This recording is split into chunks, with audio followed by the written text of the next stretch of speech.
Assalamualaikum warahmatullahi wabarakatuh. Selamat pagi anak-anak. Bagaimana kabar kalian hari ini? Nah, langsung saja. Hari ini kita akan belajar IPA. Nah, pada pembahasan awal, kita akan membahas tentang apa itu materi. Nah, materi adalah segala sesuatu yang menempati sebuah ruang dan mempunyai massa. Nah, berdasarkan wujudnya, materi dibedakan menjadi 3, yaitu zat padat, zat cair, dan juga zat gas. Nah, berdasarkan komposisi tersebut, materi di alam itu dapat diklasifikasikan. Materi berdasarkan wujudnya dibedakan menjadi zat gas, zat cair, dan juga zat padat. Sedangkan berdasarkan komposisinya, materi dibedakan menjadi 2, yaitu ada zat tunggal dan juga campuran. Zat tunggal terdiri dari unsur senyawa, sedangkan campuran adalah campuran heterogen dan juga campuran homogen. Nah, selanjutnya kita akan membahas tentang zat. Zat merupakan materi yang memiliki susunan tertentu atau tetap dan sifat-sifat yang tertentu pula. Contohnya adalah air, perak, garam dapur, karbon dioksida, dan lain sebagainya. Nah, pengertian dari zat padat adalah suatu zat atau benda yang mempunyai bentuk dan volume yang tetap. Contoh dari zat padat itu ada kelereng, ada balok kayu, kemudian ada genteng, dan sebagainya. Nah, zat padat itu memiliki ciri-ciri tertentu. Yang pertama, yaitu memiliki bentuk yang tetap. Yang kedua, memiliki volume yang tetap. Kemudian, yang ketiga, susunan partikel zat padat letaknya teratur dan berdekatan. Yang keempat, pada ikatan zat padat itu sangat kuat. Kemudian, tidak mengikuti bentuk tempatnya. Selanjutnya yaitu kita akan membahas tentang zat cair. Nah, zat cair itu merupakan suatu benda atau zat yang mempunyai volume yang tetap, tetapi bentuknya itu berubah-ubah mengikuti bentuk wadahnya. Contohnya, bensin dalam botol, kemudian ada teh dalam gelas, kemudian ada air minum dalam gelas, dan sebagainya. Nah, zat cair juga memiliki ciri-ciri tertentu. Yang pertama yaitu bentuknya atau bentuk zat cair itu berubah-ubah. Kemudian yang kedua yaitu volumenya tetap. Yang ketiga, bentuk zat cair itu mengikuti wadahnya.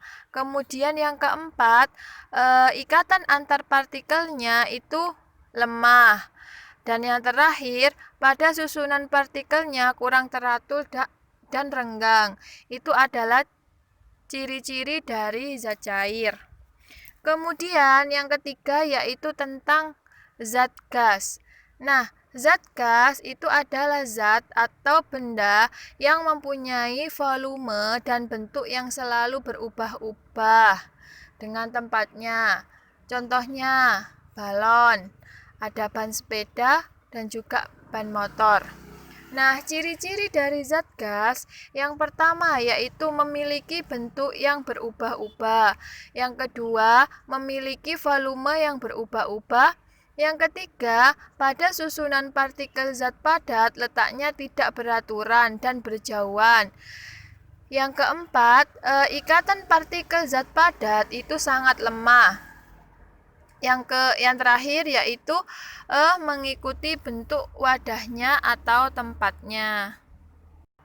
Nah, selanjutnya kita akan membahas tentang materi berdasarkan komposisinya.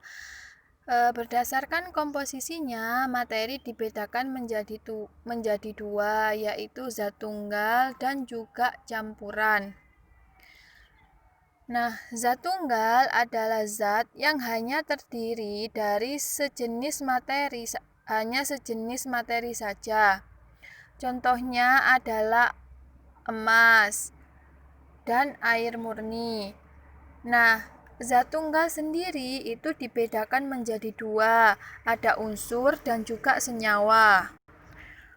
Unsur merupakan zat tunggal yang tidak dapat diuraikan lagi menjadi bagian yang lebih sederhana.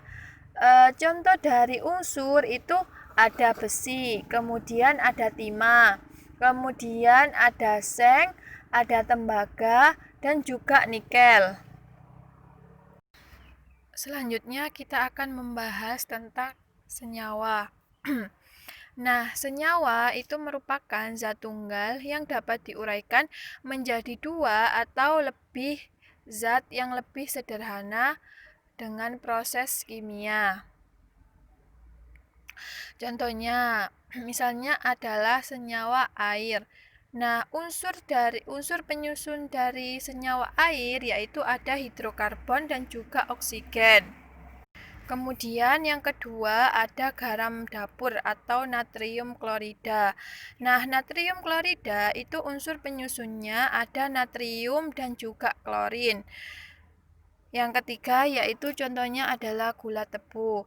Unsur penyusun dari gula tebu itu ada karbon, hidrokarbon, dan juga oksigen. Nah, selanjutnya kita akan membahas tentang campuran. Nah, anak-anak, campuran dibedakan menjadi dua. Yang pertama yaitu homogen dan heterogen. Nah, campuran homogen adalah campuran larutan ketika zat pelarut dan juga zat terlarutnya itu tidak dapat dibedakan lagi. Sedangkan campuran heterogen adalah campuran ketika zat pelarut dan juga zat terlarutnya itu masih dapat dibedakan. Contoh dari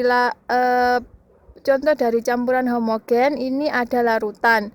Larutan asam, larutan basa, dan juga larutan garam. Itu adalah contoh dari campuran homogen.